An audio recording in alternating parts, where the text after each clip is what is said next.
The FIBA EuroBasket 2025 qualifiers window of November has just finished. We had upsets, drama, and because it's Europe, some good old referee controversy. There's quite a bit to cover, so let me break it all down and go through the key highlights. First of all, teams that qualified after this window. One of them is Spain. Oh man, I'll talk about them in a bit. Serbia cruised through, Lithuania also got the job done, and teams like Turkey, Italy, Slovenia, and Israel got their EuroBasket tickets too. Obviously, the hosts Latvia, Finland, Cyprus, and Poland were already in, but are still in the qualifiers to determine their ranking when drawing the groups later. Honestly, for me, this window wasn't about who qualified, it was much more about how it all went down. But just before I get into this, a quick shout out to Rabona, who have a special bonus code for you. Find the latest NBA and EuroLeague odds following the link in the description. Okay, so Spain's qualification has to be the spiciest story of the window. Coming into the November window, they were 0-2. That's right, the reigning European champions were at serious risk of missing EuroBasket 2025. They had 2 games against Slovakia, and well, the first one was absolute chaos. We're talking overtime, buzzer beater type of chaos. Here's what happened. With 0.4 seconds left in the first overtime, Slovakia had the possession. Spain deflected the inbound pass, Santi used to grab the ball, dribbled, and threw up a 3-pointer as the buzzer sounded.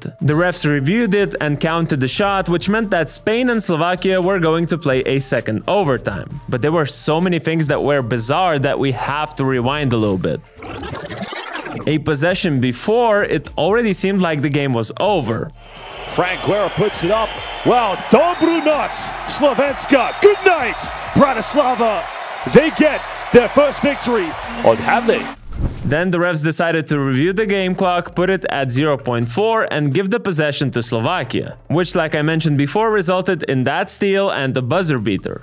Did the clock start late? Well, I think it's obvious. Slovakia's coach Aramis Naglic didn't hold back, saying, "I can give my right hand that it's impossible." And honestly, he has a point. 0.4 seconds is barely enough to catch and shoot, let alone dribble and shoot. Nikola Jokic actually showed us very recently what a 0.3-second possession looks like. 0.3 and a quarter. Look at Jokic. Look at this. Man, he literally tapped that thing. And here we had a dribble and a 2-handed shot. Nah, man, that's not right.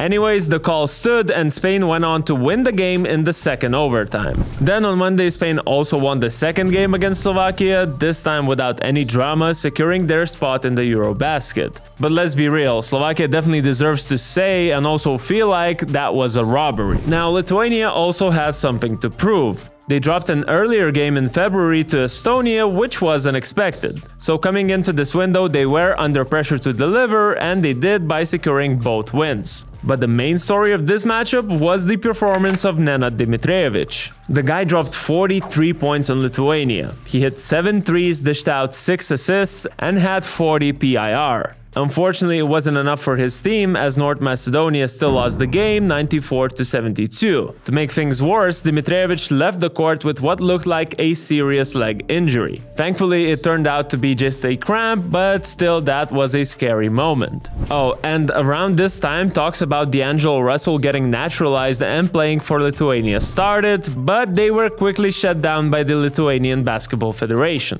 Speaking of individual performances, Cedi Osman also deserves a shout-out. He dropped 33 points for Turkey in a game where they had to win to qualify, adding a dagger at the end of the game. Interestingly, both Osman and head coach Ergin Ataman left their club team Panathinaikos to help Turkey qualify. Pau suffered a defeat while the national team advanced, which I guess is a partial success. Great success. Tornike Shingelia's performance for Georgia is another one worth mentioning. The guy played a EuroLeague game 24 hours earlier, then flew all the way across Europe to Finland and put up 24 points, 6 rebounds and 5 assists. Thanks to Shingelia's patriotic effort, Georgia went from 0-2 to 2-2 and now has resurrected their chances to qualify. Now let's talk about some upsets because there were quite a few. First of all, Great Britain beat Greece. Yeah, you heard that right. They won the first matchup 73-72. Greece came into this game as one of the favorites to win the group, and this loss definitely made a lot of noise. Coached by the legendary Vasilis Spanoulis, the Greeks recovered in their second game against the Brits and now are 3-1 in the group. Another shocker, Portugal beating Slovenia. This was an 82-74 result that caught everyone off guard. Sure, Slovenia didn't have Luka Doncic, but they're still stacked with talent that surrounds Luka in the big tournaments. Plus, Portugal also didn't have their biggest star, Nemanja Squeda, who plays for Boston. Slovenia got their revenge in the rematch, but that first game showed why these qualifiers can be so unpredictable.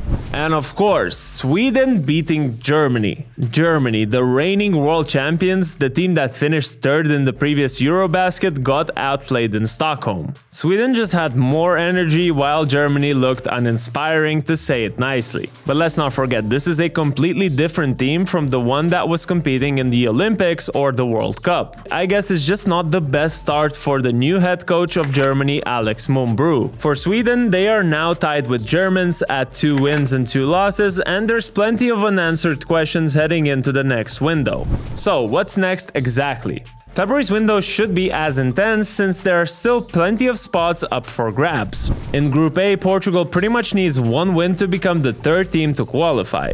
Then Group B's situation is almost identical, and if Iceland beats Hungary, they will secure the last remaining ticket. In Group C, again similarly, it's down to Belgium and Slovakia battling out for that last ticket. But Belgium is in a much better spot. Group D is still wide open. Germany, Montenegro, Sweden, and even Bulgaria are all in the mix. In Group E, France should go through as they are 4-0, but technically it's still possible for Croatia or Bosnia to eliminate them. Group F still has unanswered questions too, with Greece leading so far. Then in Group G, Serbia and Finland are chilling, while Georgia has to beat Denmark to advance. And finally, in Group H, North Macedonia theoretically can qualify, but Estonia has all the cards in their hands. So that's a quick recap of all that happened in the FIBA EuroBasket qualifiers this November. Let me know in the comments what stood out to you the most. Also, who do you think will secure the EuroBasket spots in the February window? Don't forget to drop a like on this video, subscribe to our channel, and also check out our second channel, which is all about the NBA.